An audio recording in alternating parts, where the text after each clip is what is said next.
खण्डमण्डलकारणं जगन्नाथराजनं पद्मादनुदर्शितं जनतस्मै श्रीगुरुवे नमो नमः।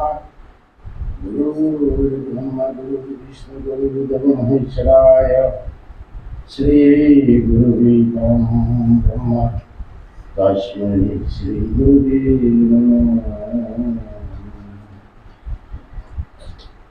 আমি প্রথমে আমার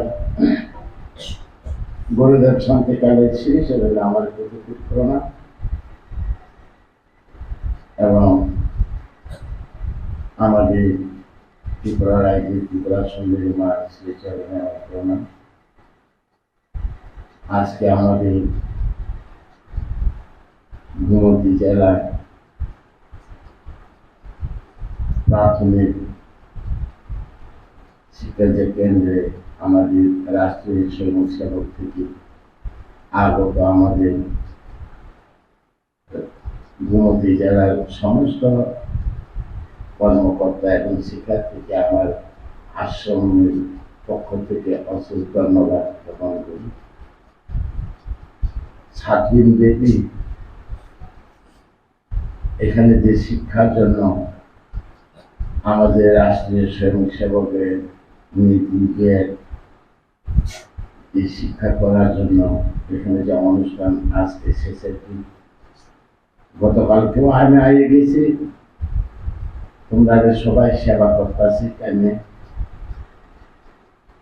আমি কালকে আমাকে ঠাকুরে আনাইলেও একটা দৃশ্য, কেননা অমরপুরবাসীরা আমাদের রাষ্ট্রীয় স্বয়ংসেবকদেরকে ঘর থেকে আগে সেবা করাচ্ছে। আমার কাছে খুব ভালো লাগছে, খুব আনন্দ লাগছে। কালকে দৃশ্যগুলি দেখি মনে হয়েছে আমার 1947 আগের ভারতকে আমার মনে হয়েছে। কালকে ভারত ছাড়ো যে সময় আন্দোলন করে, যারা আন্দোলন করছে তাদেরকে ঘর থেকে এমন করে নিয়ে জঙ্গলে নিয়ে খাওয়ানো হইতো, সে দৃশ্যগুলি কালকে আমার মনে হয়েছে যে এই আজকে অমরপুরবাসী 1947 আগে ভারত ছাড়া আন্দোলনের যে দৃশ্যগুলি কালকে এই মাঠে আমি দেখতে পেয়েছি, আমার খুব ভালো লাগছে, খুব আনন্দ লাগছে। এইভাবে দেশে নিজের মাতৃভূমি এবং দেশের জন্য কর্ম করাটাই সবচেয়ে শ্রেষ্ঠ এবং সেবক তাকেই বলে। তার জন্যই তো রাষ্ট্রীয় স্বয়ংসেবক। সেবক কথার অর্থটা সাংঘাতিক। যে সেবা পায় তার কোনো কষ্ট নাই, যে সেবা করে তার খুব কষ্ট আছে। কারণ কষ্টের মাধ্যমে নষ্ট মিলে, কর্মের মাধ্যমে ধর্ম মিলে, কর্মের পিছিয়ে পিছিয়ে ধর্ম চলে। সূর্যের পিছিয়ে পিছিয়ে ছায়া চলে, মানুষের পিছিয়ে পিছিয়ে ছায়া চলে, এবং কর্মের পিছিয়ে পিছিয়ে ধর্ম চলে। ধর্মের পিছিয়ে কর্ম চলে, কর্মের পিছিয়ে ধর্ম চলে। যেমন দুধকে সরিতা দাও, কোনোদিন আগুন জ্বলবে না। দুধকে দই বানাও, দইকে মাখন তোলো, মাখনকে জাল দাও, কি হয়ে গেছে? সরিতা দাও, অন্ধকারে আলো গেছে। ঠিক রাষ্ট্রীয় স্বয়ংসেবকের যে কর্মগুলি, সেটা দুধ থেকে ঘি তৈরি করে আলো জ্বালানো, এটাই আমাদের রাষ্ট্রীয় স্বয়ংসেবক। আমি ভারতবর্ষের কোনো পলিটিক্যাল রাজনীতিকে আমি কোনো নেতাকে আমি বিশ্বাস করি না। সে আজকে আছে কংগ্রেস, কালকে যাবে বিজেপি, পরশু যাইবে ত্রিপুরা মতা, পরশু যাইবে কংগ্রেস, এটা কোনো ঠিক নাই। কিন্তু আমি বিশ্বাস করি রাষ্ট্রীয় স্বয়ংসেবক এবং বিশ্ব হিন্দু পরিষদকে আমি অন্তর দিয়ে বিশ্বাস করি। এবং সে আমার ফ্যামিলির লোক, আমার পরিবারের লোক, আমার ধর্মের লোক, তাকে তার জন্য আমি ভালোবাসি।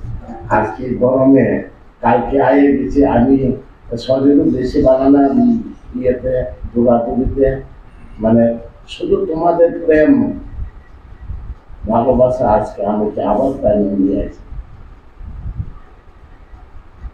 যে ভারতকে, বিশেষ করে ভারতের সে আমাদের ত্রিপুরাকে আমি বলবো, আমরা ত্রিপুরাবাসী, আমরা গোমতী জেলার লোক।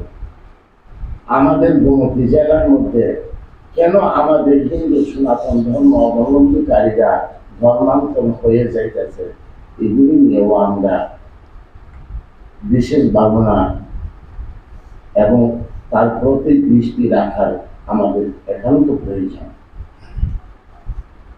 আমাদের ত্রিপুরাতে ধর্মান্ত অনেক ধর্মকর্মী আছে, অনেক মন্দির আছে, কিন্তু যারা মঠ মন্দির করছে, আশ্রম করছে, তারা তাদের মধ্যে সীমাবদ্ধ হয়ে গেছে। যেমন পুকুরের মাছ পুকুরের ভিতরে রয়েছে, সাগরটা আর চিনল না। কুয়ার মাছ কুয়ার ভিতরে পরে আছে, আর কুয়ার বাইরে যে কতটুকু আছে এটা আর চিনল না তারা। ঠিক আমাদের যে ত্রিপুরাবাসীর মধ্যে যে যারা ধর্ম করতেছে, তারা শুধু নিজেদের মধ্যে সীমাবদ্ধ হয়ে গেছে। দেশের জন্য এবং ধর্মের জন্য, সর্বজনের জন্য এগুলি খুব কমই দেখা যায়। আমি আজকে গুরুদেব শান্তি খেলে আমাকে এই কিনানি যে ভবিষ্যৎবাণী দিয়ে গেছিল, 2000 এই ভবিষ্যৎবাণীগুলি সব একে একে, যে ভবিষ্যৎবাণীগুলি সব একে একে এটা ঘটনা হয়ে গেছে।